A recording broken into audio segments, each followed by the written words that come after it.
said there's a story like that in a book that I read. This guy has some sheep, but one gets misled, so he leaves all the rest, and he searches it down, and he carries it back, and he makes the lost found. There's a story just like that in a book that I read.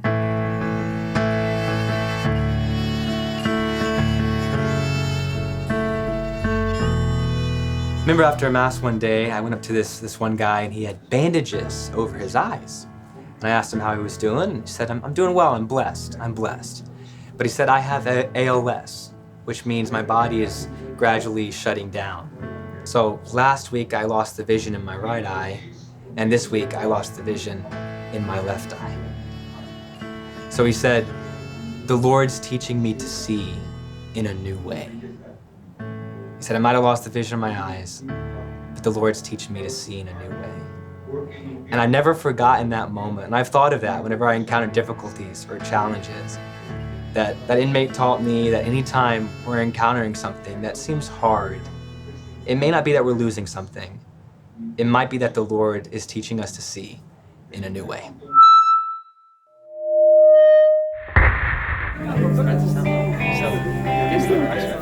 So since the first time I came to say Mass here, I've always seen the whole music setup that they have and thought how cool it would be to be able to come play a concert for these guys. So we arranged some stuff to make it happen, bring in some of the special equipment that's needed, and we'll be trying to put on a show for them tonight.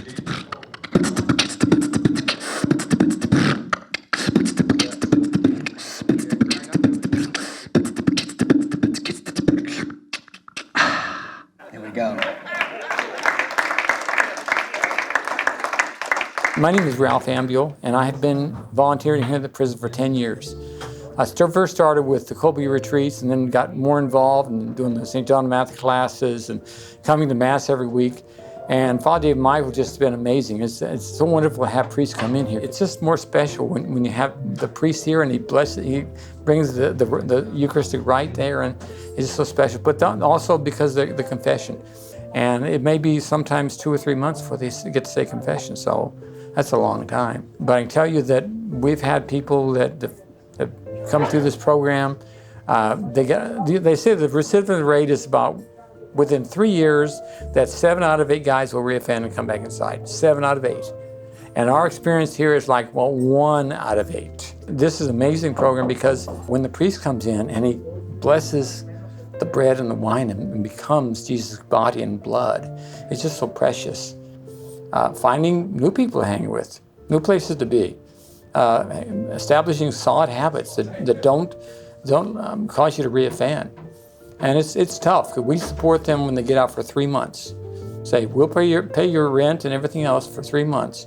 That's your head start. And then once you get a job, then you can pay your own rent. And some of them can't. They're on disability. But the ones that do, they do amazing. I've got one guy that's been out now for a year and a half. He's moved up in his company. There's only 1 of 2 people in that company that can release a product out the door. He's the guy that has to sign off. That's what we like to see. We like to see lives change. That's why we do this, because we don't believe that people are trash. They may do stupid stuff. I tell my guys, you did something stupid. You wouldn't be here. You didn't do something stupid. So just admit it. You did something stupid. We've all done something stupid. My stupidity was not enough to cause me to go to the jail. Yours was. But how are you going to not do something stupid and get back out there again? And that's why we do this. I say fly, you say twist, plop, plop. I say fly, you say twist, plop, plop. Stay to the end, it's one you won't want to miss, because Christianity has all the best plot twists. Well, all the Jewish people, they were looking for a savior, but they were looking in a throne. They weren't looking in a manger. They wanted a king. That's why everyone went crazy when plot twist. God showed up as a baby. Ha! I say plot, you say twist, plop, plop. I say plot, you say twist, plop, plop. Stay to the end, it's one you won't want to miss, because Christianity has all the best plot twists. Well, Jesus was preaching and he had a hungry crowd, 5,000 people who were ready to chow. 5 loaves, 2 fish, all they had that day. Then plot twist, all you can eat buffet. I said plot, you say twist, plop, plop. I said plot, you say twist, plop, plop. Stay to the end, it's one you won't want to miss, because Christianity has all the best plot twists. Well, the Apostle Paul wasn't always a bro. He wanted Christians dead, he didn't want them to grow. He had papers to kill, he made all the Christians run. Then plot twist, he became one.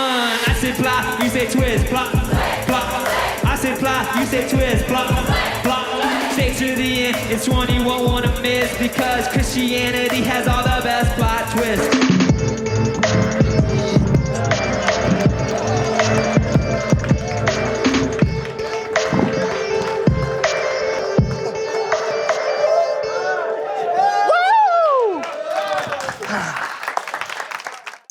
So we kind of got that going a little bit. And I realized I had this box drum here, and I thought maybe I could play that too. So this is as many instruments as I can play at once. Try to go for 4. And, you know, I was thinking, we got a tambourine, we got a drum, we got the harmonica. This is Houston, I should write a country song, right? So I wrote this song to be as country as I could possibly make a song, okay? Time to get out the house, time to head to the woods. I don't got a lot of friends, but the ones I have are good. The whole band is ready, and it's time to go. Gonna be a good night at the Jester 3 rodeo. Hop in the truck, let's go for a ride. Time to kick this night into 4-wheel drive. So grab a friend and gather around and turn the music up, 'cause it's time to get down. Yeehaw!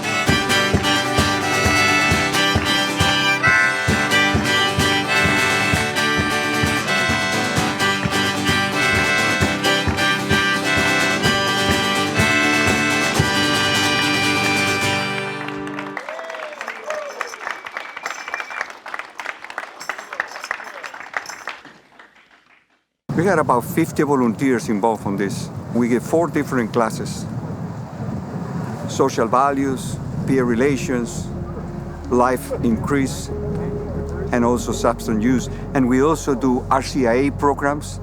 We also do sacrament meetings. We also do halfway housing outside of the prison for the people that come out. And we also give them food routes and also support when they come out to guide them to them. And then we take them to the churches that they might be able to go when they go. That's what we all do here in this ministry. And we thank you, all our volunteers. And we thank our priests and our deacons, our clergy that is coming to help us.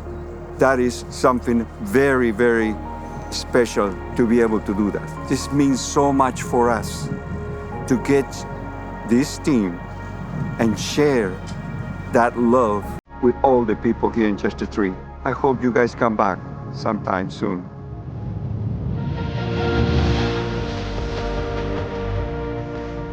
Yeah, walking out just now, it's just crazy to think that this is my life, that I get to do this. I was telling one of the inmates afterwards, you know, if I wasn't a priest, I probably never would have met these guys.